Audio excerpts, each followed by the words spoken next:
Good evening, everyone. Thank you very much. Let's have a huge round of applause, please, for Landman.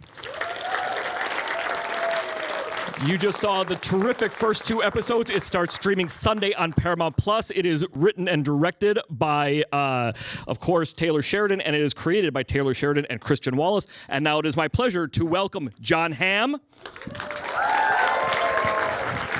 Larter, and Billy Bob Thornton.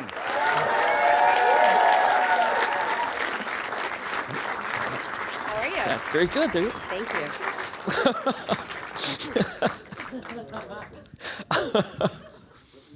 No. Right there. Very good. Thank you all for being here. Congratulations on this phenomenal show. Thank you. And I just want to give everyone obviously knows it. They've just seen the 2 episodes. I just want to tell them that a landman is the public-facing aspect or the individual of an oil or gas or other energy sources production team. He kind of works on acquiring the land and the rights for mineral and other gas and natural resources stuff. That all sounds very dry, but I'm going to tell you that as this series goes on, it gets incredibly gripping. Those first 2 episodes are amazing. And Billy, I can't think of a more frazzled or had it up to here public-facing figure, of course, than Tommy Norris. I'm going to talk to you about I'm going to ask you about the keys to the character, but I want to first ask all of you about when Taylor talked to all of you about the show, the landscape of the show, and your characters' places in it. What did you think about it, and what drew you to those characters? Well, first of all, I just want to say something else, which is thank you for the turnout. This is great. Well, I did a cameo for Taylor in 1883. He called me up. He said, look, I got this cameo. I want you to come down to Fort Worth, shoot everybody in the saloon, and leave. And I said, yes, I can do that. So I did that. And at the premiere of 1883 in Las Vegas, we had a dinner afterward. Taylor sat next to me, and he said, look, I'm writing a show that's around you called Landman. And it's in the oil industry, and I'm going to write it in your voice. Because we'd gotten to know each other a little bit. And when he told me about this world, I was very intrigued. I knew a little bit about it, but not a lot.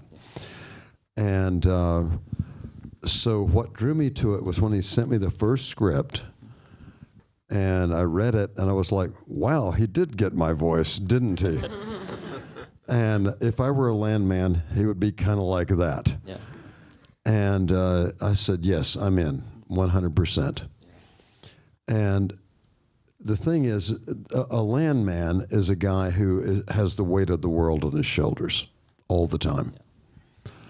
And he's like a go-between, like a fixer between the oil company and the people who actually work in the fields. He has to take care of the people out there, make sure they're safe, but at the same time, he has to make sure they get the oil out of the ground so I can please my boss, which is him.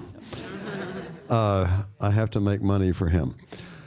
And in the meantime, he's got this whole sort of like eccentric family floating around him. So he's just exhausted every minute of the day. And I thought, that's the kind of character I like to play. Right.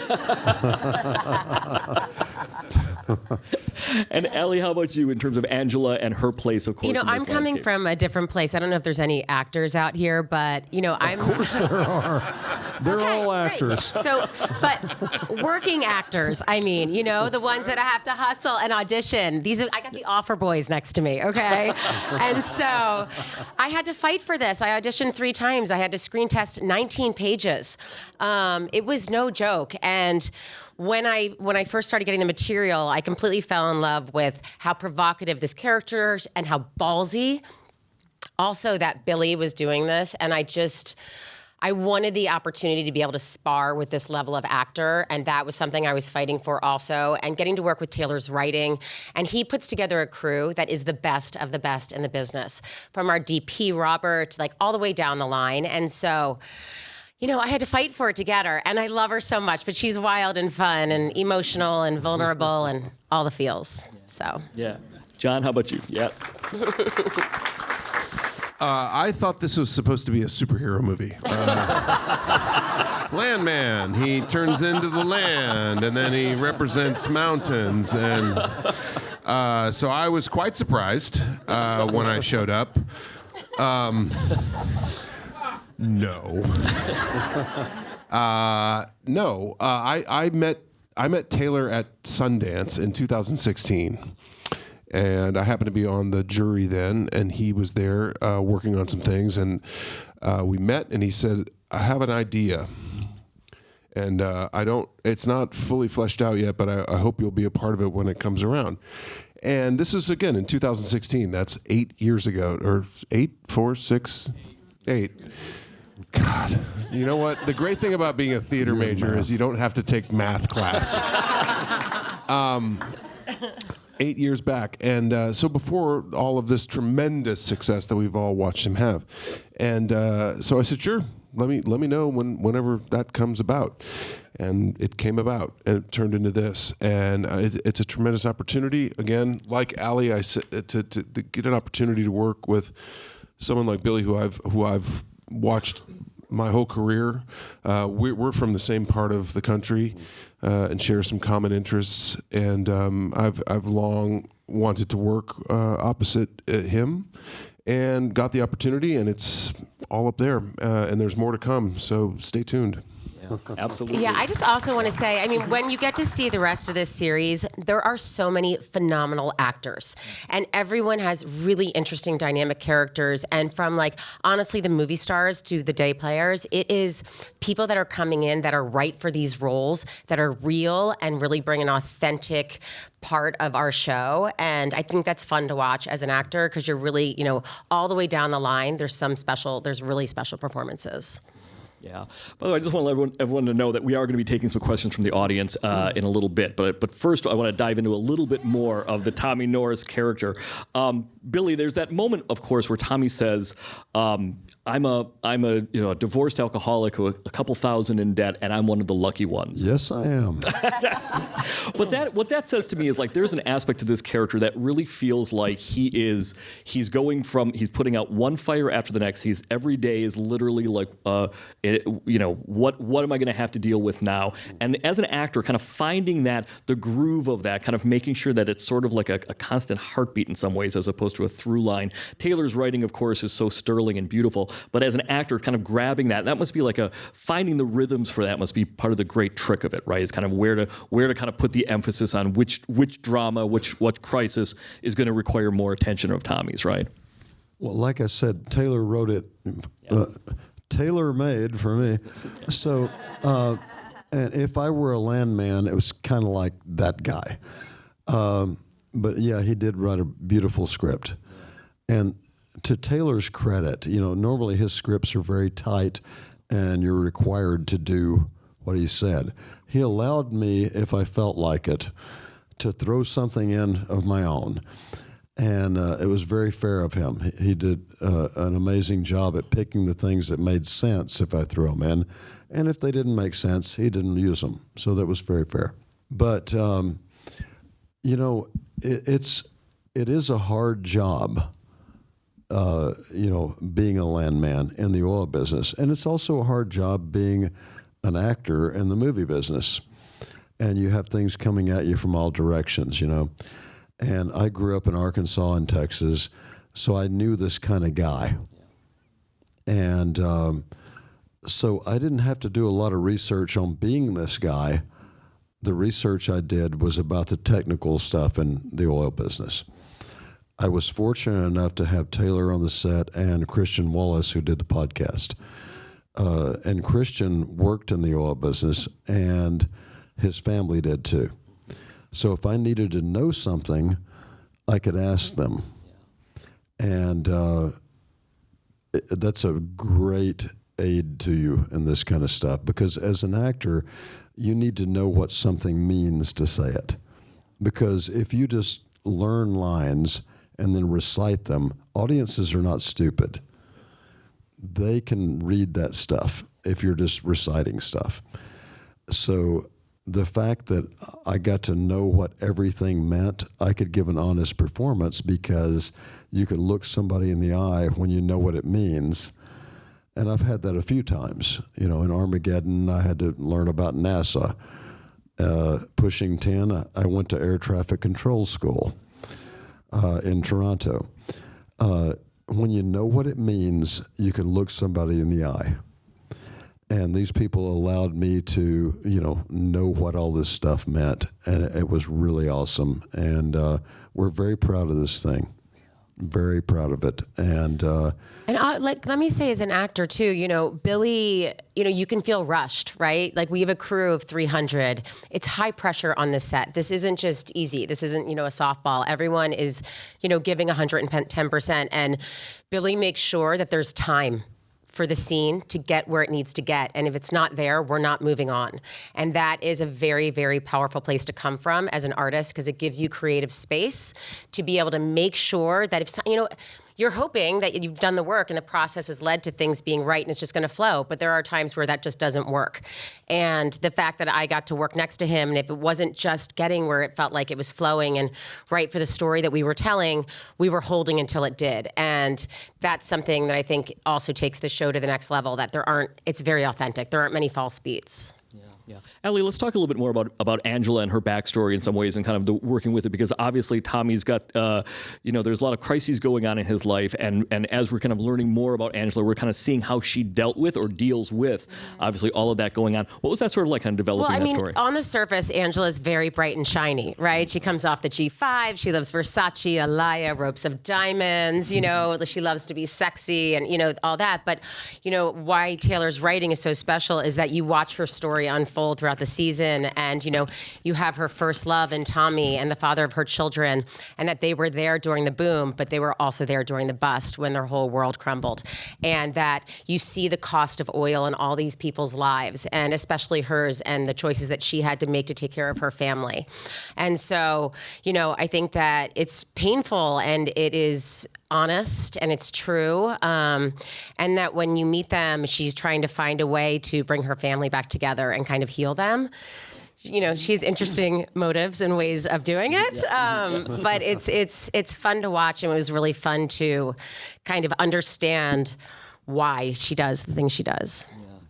John and Billy, let's talk about the Tommy and Monty connection, because obviously the relationship is it strikes me it's very American, and I know that sounds like a very easy thing to do, but obviously it's Monty can't do his job unless obviously Tommy is doing his, but Tommy is very aware of the pressure that Monty is putting on him. Let's kind of talk about how that's going to develop and what we're going to see from that over the course of the series. Well, and as is established, they started in the same place. Yeah. So 2-3 coin flips the wrong way, and Tommy ends up where he ends up, and Monty ends up where he ends up. And that, to your point, is particularly American.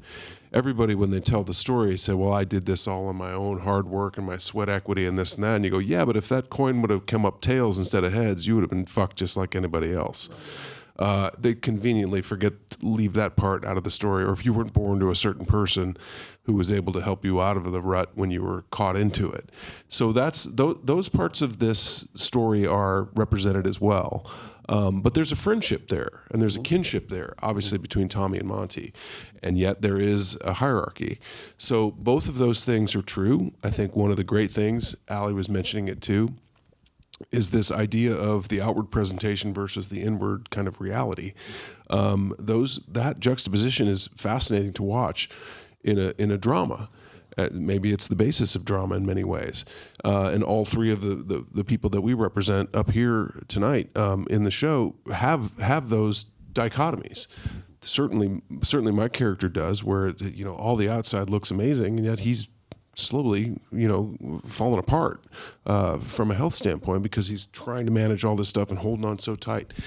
Billy's character obviously has so many things that he's spinning plates and running around, and he's driving here and there, and Angela has a lot going on too. So there's so much happening, which is so fascinating, and I think it's so representative of kind of the place we are right now as a country, and it really does resonate, I think. And the more you watch this show, I think you'll see that stuff is real.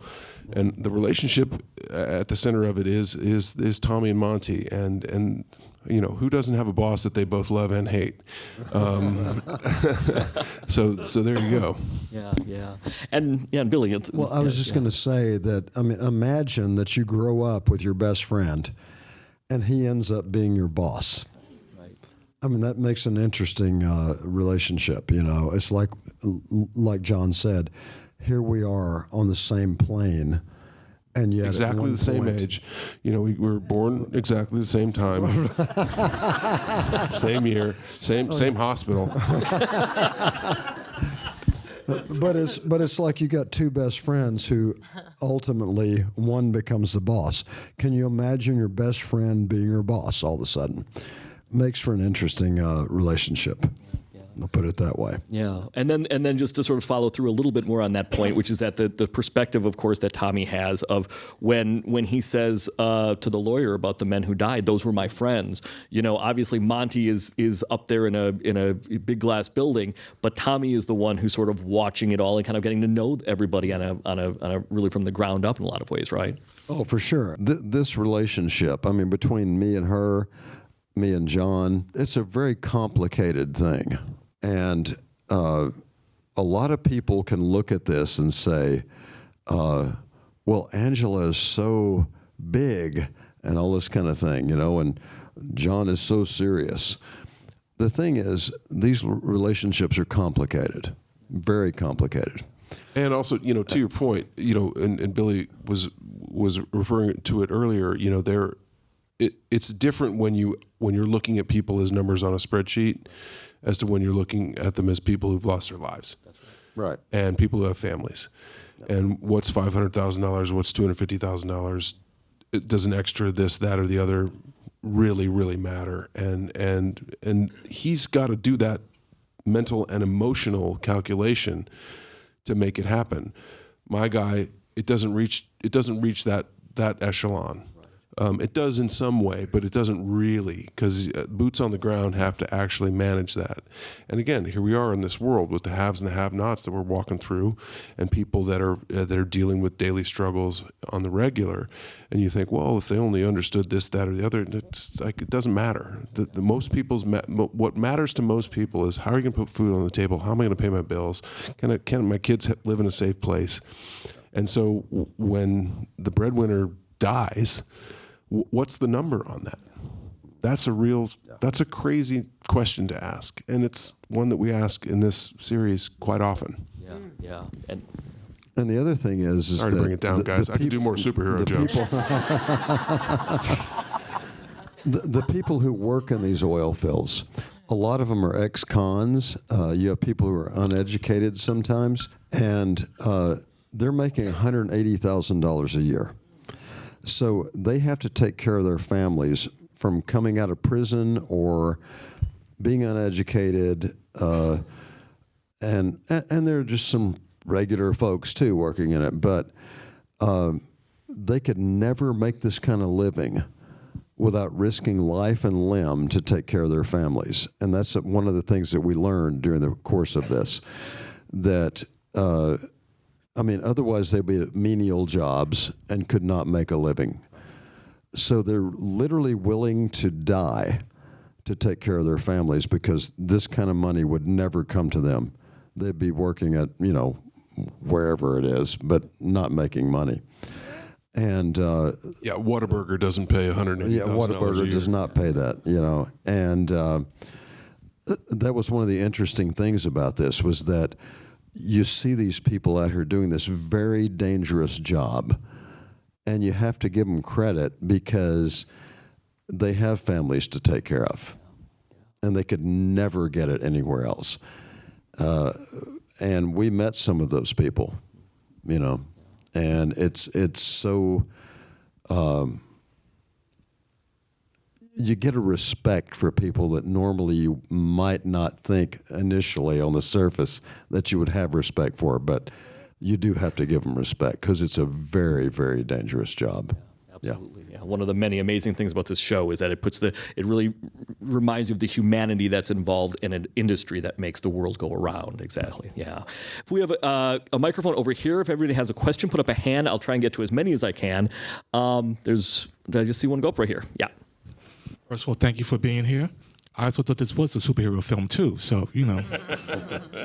Question: what was the best moment while working on this project? The best moment? I can think of a couple. Do you mind if I just tell you a little story about something Allie did? Okay. This could go two ways. And 2 hours. Here's an interesting thing that happened on the set. We would run lines sometimes. She would come to my trailer, and she said, "Dude, this looks like an airport bathroom." She said, "You need better lighting than this." She said, "You look like shit. You're number one on the call sheet, and you need better lighting." I just said you've earned more than this in your luminous career than being in this terrible trailer. I know, right? We can't do this. She said, "You need amber lighting." He needed a golden glow. So We know. I went to Cherise, the production designer, who I'd worked with a couple of other times. And I said, "Look, we're going to play a prank on Allie. I want you to come into my trailer, make it into a hippie den, make it look amazing, and put the beads instead of doors, you know, like tapestries, amber lighting, and all this kind of stuff." And so we kept it quiet somehow for 2 or 3 weeks. We told all the production assistants and everybody, "Do not say that the production design team was in my trailer. Keep it away from Allie." So Cherise came in with her team and turned my trailer into something that's so awesome you have no idea.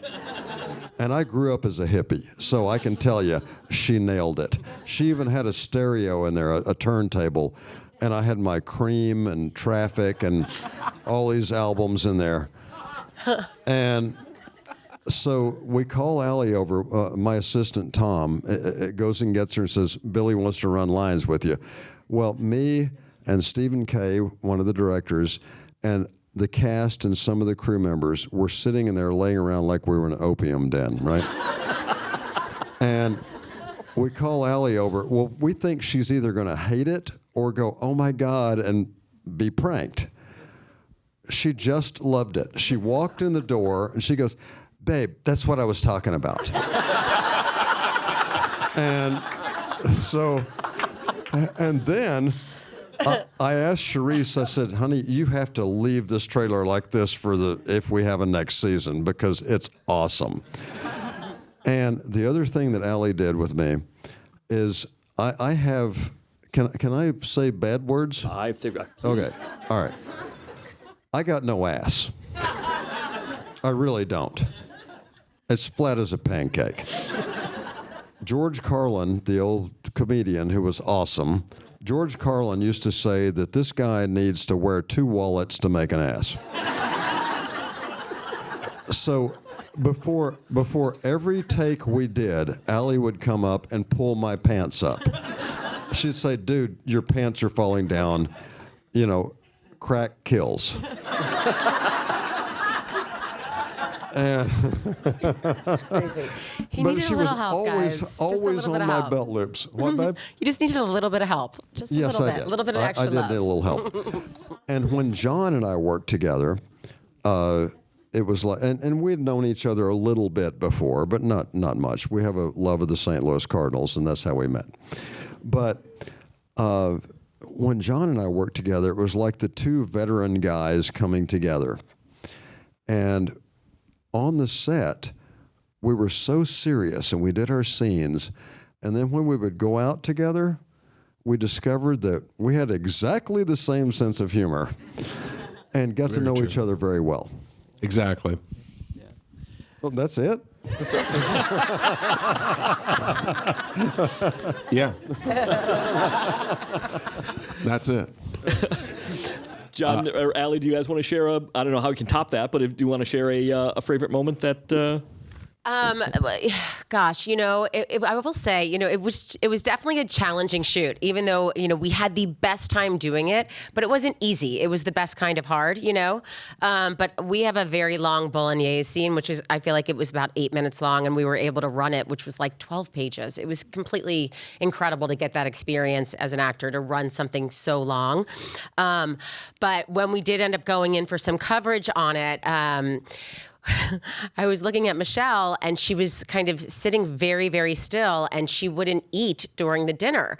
And, you have to match what we've done in the Masters. So she's not eating, and I'm like, what's going on? And we're all kind of smiling. And all of a sudden, we see all these June bugs crawl out of the salad bowl and onto the table. And she's holding her face still. And we kept on going with the scene. We did not stop.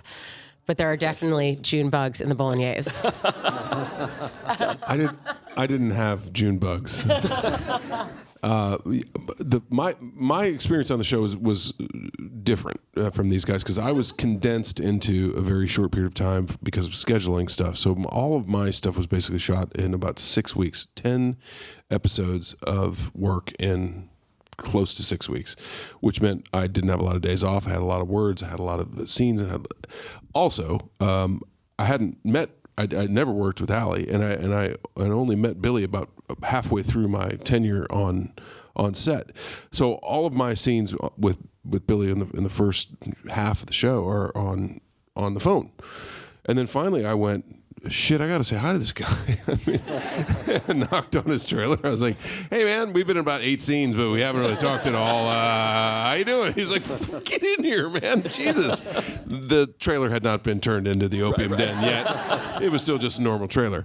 But yes, then when we finally got to work together, it was everything I'd wanted, everything I dreamed about. And it was, it's the fact of the matter of the scenes, it's very serious stuff. And as soon as they would call cut, we would be doing bits and stuff, and he would be telling bad Santa stories, and I would be laughing my ass off, and it was just a blast. And to go way back from the beginning of what we're talking about, what Taylor's done here is create this sort of cottage industry in Fort Worth and Weatherford, Texas, and this tremendous support team and cast and crew. And everybody's on the same page, and it was such a delightful place to be. So to answer your question, the greatest part of this whole experience was getting to do it.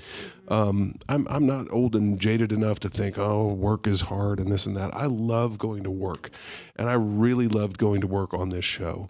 And we created something I think that is unique and special, and tells a story that hasn't really been told from a perspective that a lot of people haven't seen. And I really enjoyed working with everybody on this stage. So there you go. We have time for one more quick question, and I'll try and get to this side because I got to that side. One more? We have to do 3. I have OCD. Actually, wherever the mic is, if there's a mic, let's put a hand up. There were a couple of them. I want to make sure that we get everybody. There's right there in the end. Yes, right there. Thanks. I want to switch the subject just a little. First, to Allie and Billy. I'd like to know, did the wordplay which exists between the two of you, that not only sometimes literal, but sometimes your relationship is on screen, did that come from the writing, or did you see that and go, oh, I could play with this and throw it at Billy? So, on the page, and Taylor's writing is incredible, but our relationship can be very vitriolic, and it can be even she could be sounding shrill, or it was just there wasn't as much as we found in it, and I think that what changed is that we knew that wasn't something that we wanted to play for a long time. And so to have those moments is real, because that's what you get in a marriage. There's you can go at each other, but it's the love that we would always find in each scene. And that was the difference that I think makes our relationship so different than most things that you even see, because we love each other for our flaws. We call each other out. There's nothing that one of us could do where the other one wouldn't be right there next to to them. And so I think that there's there's just like a deeper love and understanding from history, and having the father of her children, there's just something special that they share. And I think that finding the humor and us finding, again, like where it could have always been a fight, let's not do it this way. What else is there? And we were constantly like mining the material, mining it and mining it. Billy? Totally. What she said. I mean, because our relationship in real life is pretty close to what it is in this show. One of the things that we did was we argue so much, but at the end of every scene, there's like, I love you, babe, and that was one of the things that we kind of injected into that, yes. Part of the so many levels that are in this amazing show. I just want to ask everybody to stay in your seats for a moment. There's a reception outside, and we'll see you there. Thanks, everybody. Thank you so much. Sunday, Thank you. Landman. Ladies and gentlemen, Billy Bob Thornton, Allie Larter, and John Hamm. Thank you all so much.